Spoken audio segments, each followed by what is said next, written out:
they were saying they see angels and there's a tunnel going. If you have a certain amount of mastery, you can jump off and jump back quite effortlessly. You can yo-yo this body a little bit if you wish. There are many, many things you can perceive right here.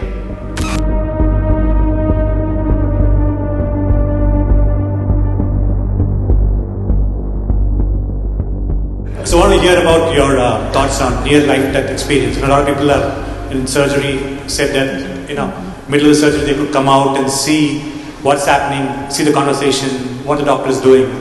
So just a thought, do people really die at that time, or they reach some moksha or heaven, come back? Near death? You mean near death? Yeah, you said near life, so I was wondering what it is. So when I saw you, I saw near-death experience. Okay. I think Emery wants to add something to it, yeah. But I think you might be sort of maybe mixing two things. So there's people under anesthesia becoming aware, and let's just say for the sake of this conversation, at some point in time they just didn't have enough anesthesia, so they became aware of what was going on around them. No, but at least a lot of people can see from the top what is happening down. Right. So then there's near-death experiences where, let's say, someone is about to die. Very often, we've read these accounts, like Dr. Sanjay Gupta's book talks about these, like cheating death. In which case, they then have these experiences where they may see lights or what have you. So I just want to distinguish that because they're two different cases. That's what I want to know. Okay, all right. It's more focused on out-of-body experiences. Pardon me? Out-of-body experiences. And out-of-body experiences. And we see these sometimes where certain of the drugs we give patients, they report out-of-body experiences. Anyway, when we say death, the definition of death on one level is you lost your body. That's what that is. So, let's not go into other areas, they'll get you into very fuzzy places. About near-death experience, what is being referred to as meditation? We have a certain type of meditation called Shoonya. That means Shoonya literally translates as emptiness. That's not the right translation, but there's no appropriate word in English. So it's emptiness or nothingness. So if you settle down into Shoonya meditation, it's not near death, it's actually death, but conscious death. If you have… suppose you're riding a bicycle, you are a new rider with little balance, so you will go like this. Some other kid is riding, he'll leave his hands free and whistle and look here, look there and ride and do all kinds of things, stand up on the handlebar and turn around, jump, all this. Why? It's a certain mastery, certain balance and mastery. Now, you can jump off the cycle and again jump back and do all these things.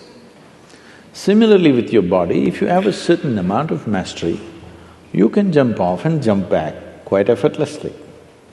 Now it is happening accidentally because of some medication, or for many people during 60s, 70s, the LSD time, there were a whole lot of people talking about this thing, sir, it's your time.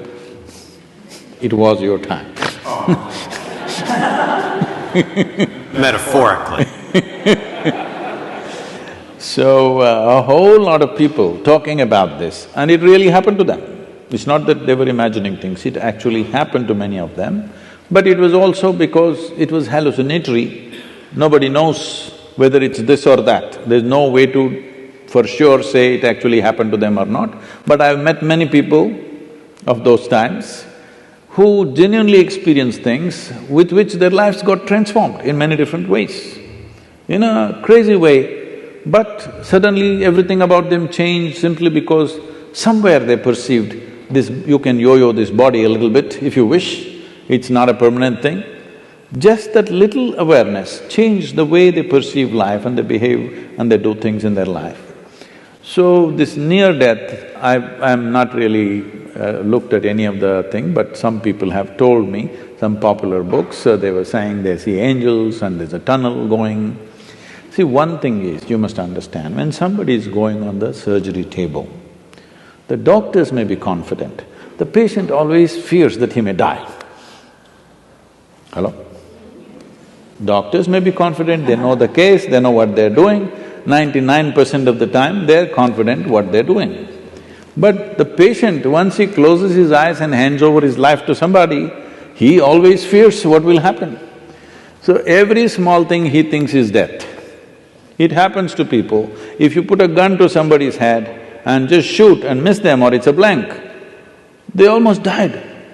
Near-death experience, they'll blank out for some time and then they come back. They really think they went away and they came back. And they saw the scene also from the top, because that's because of the Hollywood.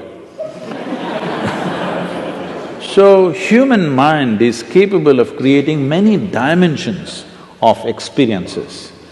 It need not be construed as death, it's life. First of all, anyway, I'm coming out with a book on death, an inside story. I'm doing this for 6.5 years, it's not complete yet.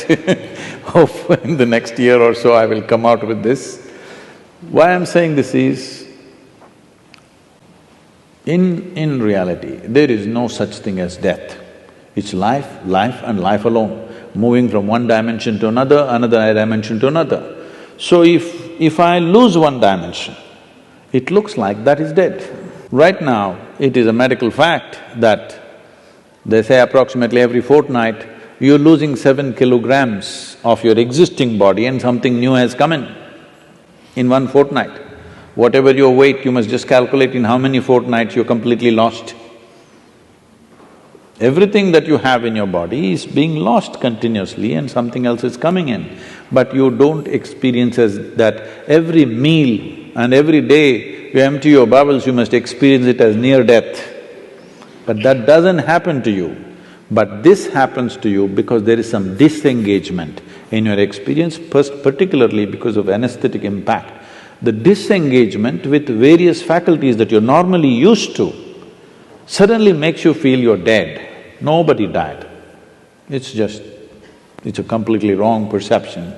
Yes, every moment of your life, if you are willing, if you are not entangled with situations and your own thoughts and emotions, there are many things you can perceive right here. Right here, sitting here, you can look at your life from there, okay? This is not near death, this is life. But because, as I said, loss of faculties works out well for a lot of people, unfortunately. It's not a good thing. This happened.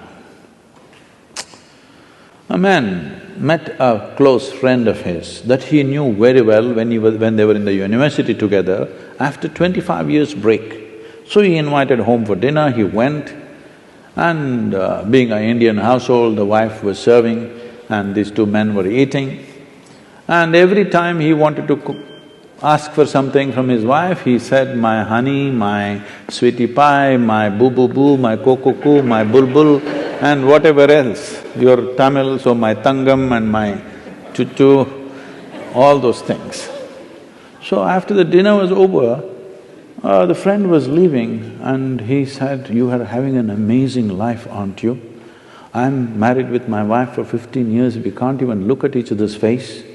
The way, the endearments you're showering upon your wife is truly fantastic. I said, what are you talking about?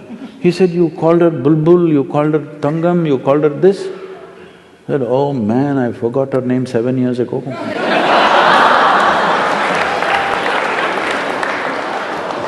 Loss of faculties, unfortunately, work very well for a lot of people because they're suffering their faculties. The greatest faculties that have come to us after millions of years of evolution, unfortunately we suffer because we have not read the user's manual.